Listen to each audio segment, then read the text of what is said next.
લોકસભાની ચૂંટણીને લઈ કોંગ્રેસ આવતીકાલથી શરૂ કરશે બેઠકોનો દોર। પ્રદેશ પ્રભારી રાજીવ સાતવ આવતીકાલથી 3 દિવસના ગુજરાતના પ્રવાસે આવશે, જે દરમિયાન તે ઉમેદવારોની પસંદગી પ્રક્રિયા માટે લોકસભાના આગેવાનો સાથે બેઠક કરશે। 21 જાન્યુઆરીએ વિસ્તૃત કારોબારીમાં પણ હાજરી આપશે। કારોબારીમાં વરિષ્ઠ નેતા અહમદ પટેલ સંબોધન કરશે।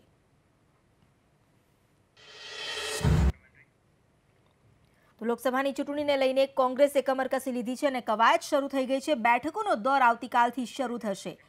આ અંગે જ વધુ વિગતો આપી રહ્યા છે સંવાદદાતા બ્રિજેશ દોશી। જી બ્રિજેશ। અમિતા, લોકસભાની તૈયારીઓને લઈને જે છે કોંગ્રેસ હવે પોતાની પ્રક્રિયા આગળ વધારી રહી છે। આવતીકાલથી 3 દિવસના ગુજરાત પ્રવાસે પ્રભારી આવી રહ્યા છે, જેની અંદર તેઓ લોકસભાના આગેવાનો સાથે બેઠક કરશે। બેઠક દીઠ આગેવાનો સાથે મુલાકાત થશે, જેની અંદર જે સંભવિત દાવેદારો છે તેના ઉપર ચર્ચા કરવામાં આવશે।